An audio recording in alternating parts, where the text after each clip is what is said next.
नमस्कार, माझे नाव ओंकार संतोष गुंजाळ. मी इयत्ता 8वी ब मध्ये शिकत आहे.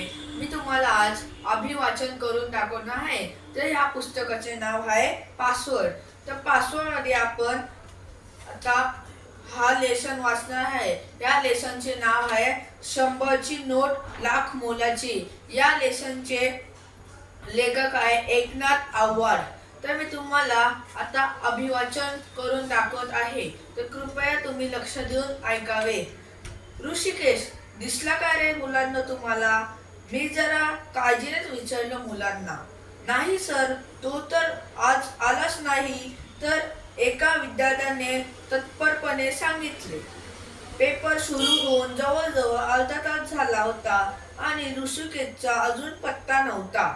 मला त्याची चिंता वाटायला लागली, कारण ऋषिकेश हा समजूतदार मुलगा होता. परीक्षेच्या बाबतीत तो हलगर्जीपणा करणार नाही याची मला खात्री होती.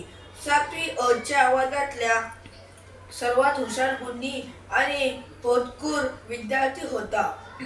वार्षिक परीक्षा सुरू झाल्या होत्या. तोंडी परीक्षा घेत असताना ऋषिकेशची लेखी परीक्षेची छान तयारी झाली हे माझ्या लक्षात आलं होतं. मराठीत तर सर्वात लाडका विषय त्याचा, आणि नेमका त्याच विषयाचा पेपरला तो आला नाही. आता नेमकं काय करावं ते मला कळेना.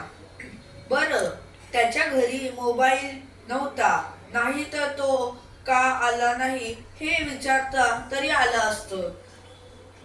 काय झालं असेल देव जाणे. काहीच कळायला मार्ग नव्हता. दुसऱ्या दिवशी पेपर सुरू झाला. 15 मिनिटं झाली असतील एवढ्यात ऋषिकेश वर्गाकडे धावत जाताना मला लांबूनच दिसला. मी त्याच्या मागून वर्गात आलो. तो मला काही सांगणार तेवढ्यात मीच म्हणालो, अरे काल परीक्षेला का नाही आला आणि आज आलास तेव्हा उशिरा का आलास हे बघ. आता आधी शांतपणे व्यवस्थित पेपर लिहा. पेपर झाल्यावर मग बोलू आपण. पेपर संपल्यावर मला भेटल्याशिवाय जाऊ नकोस. त्याने होकारार्थी मान हलवली. बरोबर 2 तास पेपरची वेळ संपल्याची घंटा झाली. मुलं पर्यवेक्षक कडून पेपर देऊन भराभर वर्गाबाहेर पडली. ऋषिकेश शिक्षक खोलीत माझ्याकडे आला. मी त्याला रागाने विचारलं, काल मराठीचा पेपर होता, तू का नाही आलास? मराठी म्हणजे खेळ वाटतो का रे तुला? नाही सर, घर बदललं आम्ही. असं अचानक होय सर, वडिलांना घरचं भाडं द्यायला जमत नव्हतं, म्हणून घर मालकाने घराबाहेर काढलं आम्हाला. मग आता आम्ही तात्पुरते माझ्या काकाकडे राहतो.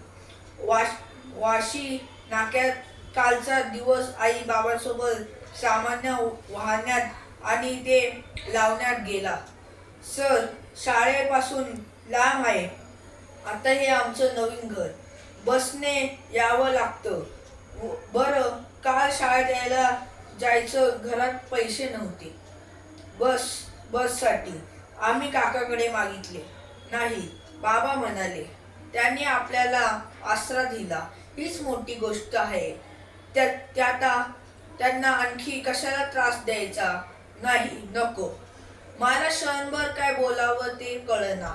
बरं, जा तू आता घरी. मुख्याध्यापकांना विचारून तुझ्या कालचा पेपर घेता येतो का ते मी बघू.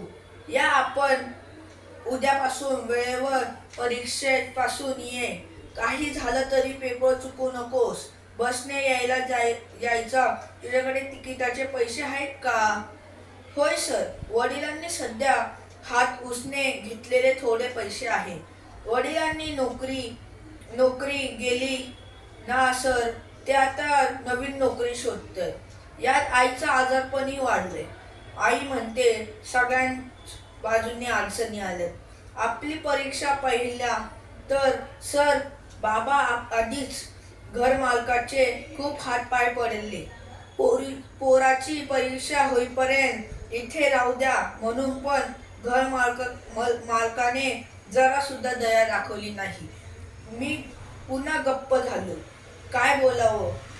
सूचना मी पाकिटातून 100 रुपये नोट काढली आणि ती ऋषिकेशच्या हातात दिली. म्हणालो, हे बघ, आता बाकीचा विचार करू नकोस. अभ्यासाकडे लक्ष दे. हे 100 रुपये राहू दे. तुझ्याकडे वेळेला तिकिटासाठी उपयोगी पडेल. परीक्षेच्या वेळेवर बसने येत जा. ऋषिकेश मानी स्वभावाचा होता. नको सर, बससाठी सध्या पैसे आहेत. काही झालं तरी यापुढे मी परीक्षा चुकवणार नाही. वेळेवर येत जाईल. हे बघ, असू दे. ते प्रवासात अडीअडचणीला तुझ्या कामी येतील. मोठ्याच ऐकावा, लहानांनी बरं जा. लवकर आता. परत घरी जायला उशीर होईल. उद्याच्या परीक्षेचा अभ्यासही करायचा असेल तुला. मी बळे त्याच्या शर्टाच्या खिशात 100ची नोट कोंबली. ऋषिकेश पटकन खाली वाकून माझ्या पाया पडला आणि शिक्षका खोलीतून घरी जाण्यास बाहेर पडला. त्यानंतर ऋषिकेश रोजच परीक्षेला वेळेवर शाळेत यायचा. सगळे पेपर त्याला चांगले गेले. मी मुख्याध्यापकांना म्हणालो की भेटून ऋषिकेशचा राहिलेला मराठीचा पेपर घेण्यासाठी विनंती केली. त्यांनी माझी विनंती लगेच मान्य केली, कारण ऋषिकेशचा अभ्यासातून त्यांनाही माहिती होतं. अशा गुणी विद्यार्थ्यांचं शैक्षणिक नुकसान होऊ नये असं त्यांनाही वाटत होतं. ऋषिकेशने मराठीचा पेपर दिला तेव्हा त्याला खूप आनंद झाला. परीक्षा झाल्यानंतर मुलांना सुट्ट्या लागल्या. गेलो. पेपर तपासणे, परीक्षेचा निकाल तयार करणे, प्रगती पुस्तक भरणे या कामाला लागलो. मुलं रिझल्टची वाट पाहत होती. अखेर मुलांना प्रगती पुस्तक वाटण्याचा दिवस उजाडला. वर्गातली सगळी मुलं रिझल्ट घ्यायला उत्साहाने प्रत्येक वर्गातून येत होती. पहिल्या येणाऱ्या विद्यार्थ्यांचे नाव लिहिण्याची पद्धत आहे. इयत्ता 7वी मध्ये तुकड्यामधून पहिले आलेल्या विद्यार्थ्याचे नाव फलकावर लिहिले होते. ऋषिकेश नामदेव करटोमोले. ऋषिकेशच्या फलकावर आपलं नाव पाहून खूप आनंद झाला. शिक्षकांनी तोंड भरून कौतुक केले. अशा लाख मुलाच्या गोष्टीने ऋषिकेश हा पूर्ण वर्गात पहिला आला व त्याला मुख्याध्यापकाकडून बक्षीसही देण्यात आले. तर तुम्हाला माझं अभिवाचन आवडलं असेल तर धन्यवाद.